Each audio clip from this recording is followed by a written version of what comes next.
नमस्कार, मेरा नाम कुसुम माहेश्वरी और आज के इस वीडियो में हम बात करने जा रहे हैं बजटिंग सिस्टम्स के बारे में।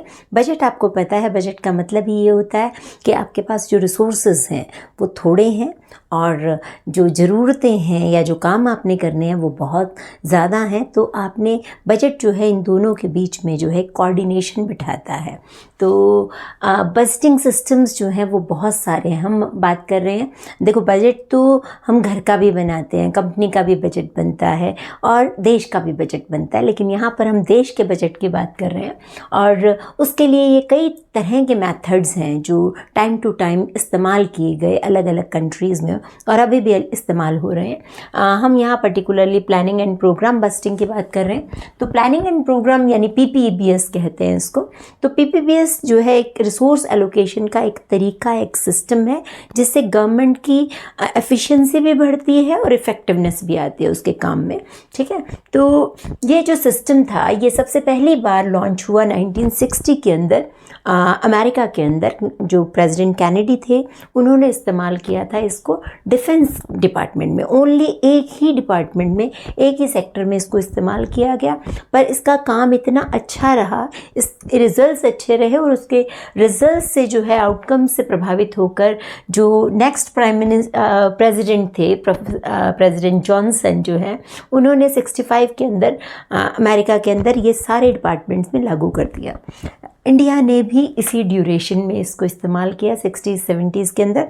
ख़ास तौर पर जो हमारा 4th 5-year प्लान था 69 to 74, उसमें जो है इसको टारगेट किया गया था कि हम इस तरीके से बजट बनाएंगे, लेकिन बहरहाल ये फेलियर रहा, नहीं बन पाया और उसके बहुत सारे रीजंस हैं, उन पर नहीं जाएंगे क्योंकि हम थ्योरी पार्ट की बात कर रहे हैं।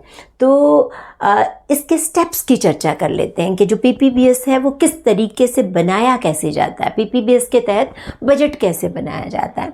तो सबसे पहली बात, एक ऑब्जेक्टिव या गोल रखना है। अब एक ऑब्जेक्टिव और गोल हर डिपार्टमेंट के लिए, हर सेक्टर के लिए, हर सेगमेंट, हर पॉलिसी के लिए एक सेट गोल होगा कि हमने करना क्या है, आपका ऑब्जेक्टिव क्या है, आप पाना क्या चाहते हो, ग्रोथ चाहते हो, इक्विटी चाहते हो, क्या चाहते हो। तो वो चीज़ जो है ऑब्जेक्टिव रखना ज़रूरी होता है।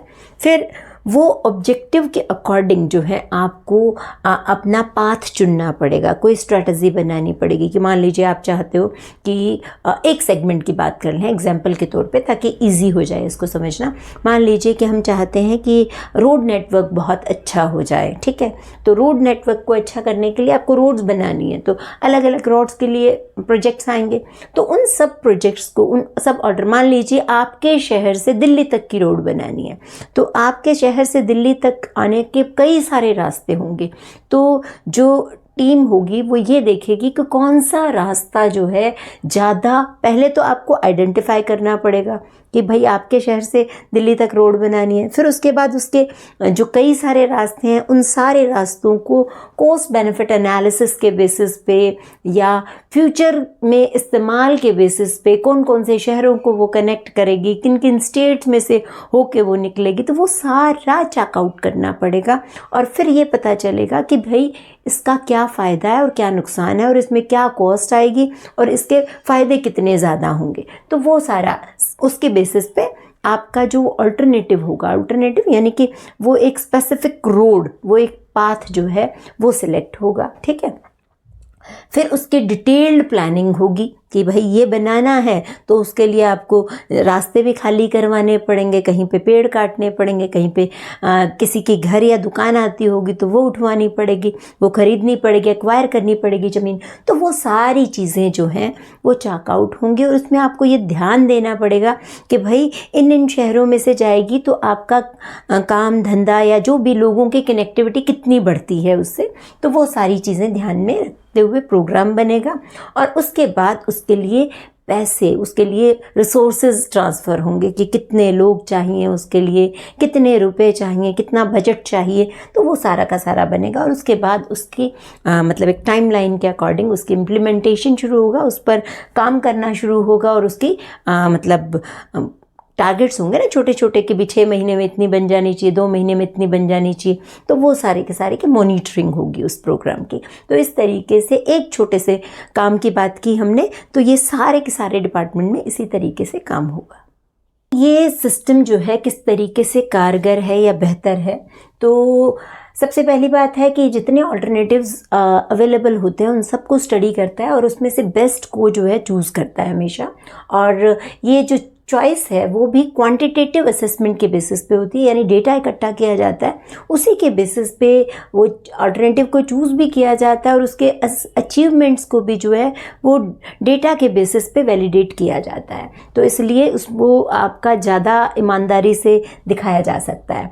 और उसमें ये जो सारा सिस्टम है ये फ्यूचर के साथ इनकॉर्पोरेट करता है, यानी कि हम जो रोड भी बनाने जा रहे हैं तो हम ये देखेंगे कि आने वाले टाइम में ये रोड कितनी रोड्स के साथ और कनेक्ट हो पा रही है। तो इस तरीके से हम जो है फ्यूचरिस्टिक एटीट्यूड के साथ जो है पॉलिसीज़ फॉर्मेशन होता है। चौथी चीज़ आती है कि जो डिसीज़न मेकिंग है वो स्टेप वाइज हो रही है, तो इसलिए इसके अंदर डिसेंट्रलाइजेशन होता है, यानी कि एक ही व्यक्ति या एक ही ओहदे से जुड़ा हुआ नहीं है आपका डिसीजन प्रोसेस। फिर बात करते हैं इसकी कॉम्प्लिकेशंस या लिमिटेशंस की। तो लिमिटेशन में पहली बात आती है कॉम्प्लेक्सिटी, क्योंकि इतना डेटा इकट्ठा करना है तो जितना ज़्यादा डेटा उतनी ज़्यादा कॉम्प्लेक्सिटी है, डेटा रिक्वायरमेंट ज़्यादा है, उसमें डेटा को इकट्ठा करने में टाइम भी लगेगा, मनी भी लगेगी, सब कुछ लगेगा। फिर पॉलिटिक्स और ब्यूरोक्रेसी तो बहुत कुछ कर लेती है। इंडियन बजटिंग सिस्टम आप देख लीजिए, आपको पता चल जाएगा। अनसर्टेनिटी एंड रिस्क भी बहुत ज़्यादा है, क्योंकि आप काम कर रहे हो कि फ्यूचर है और उस फ्यूचर में ये होने वाला है, उसके अकॉर्डिंग हम ये प्लान बना रहे हैं, पर वो चॉप भी हो सकता है। अनसर्टेनिटीज़ हर जगह रहती है और इसलिए रिस्क इन्वॉल्व रहता है। देन कम्स कि बहुत सारी चीज़ों को हम मेज़र नहीं कर सकते, डेटा के अंदर नहीं डाल सकते, तो वो भी एक समस्या वाली बात है कि एजुकेशन है जैसे, तो उसको आप डेटा में नहीं, उसके आउटकम को आप कैसे मेज़र करोगे, ठीक है। देन कम्स लिमिटेड फ्लैक्सिबिलिटी, कि इसमें जो है फ्लैक्सिबिलिटी भी कम होती है, तो इसलिए ये सिस्टम में काफ़ी सारी प्रॉब्लम्स हैं। तो इस तरीके से पीपी बेस हमने कर लिया। नेक्स्ट हम जीरो बेस बस्टिंग के बारे में बात करेंगे, लेकिन जो पीपी बेस सिस्टम है वो एक बहुत बड़ा एक ब्रेक थ्रू था, जिसके बाद जो है बस्टिंग सिस्टम में और ज़्यादा एवोल्यूशन आना शुरू हुआ। Thank you so much for watching. बहुत सारी दुआएं, बहुत सारा प्यार।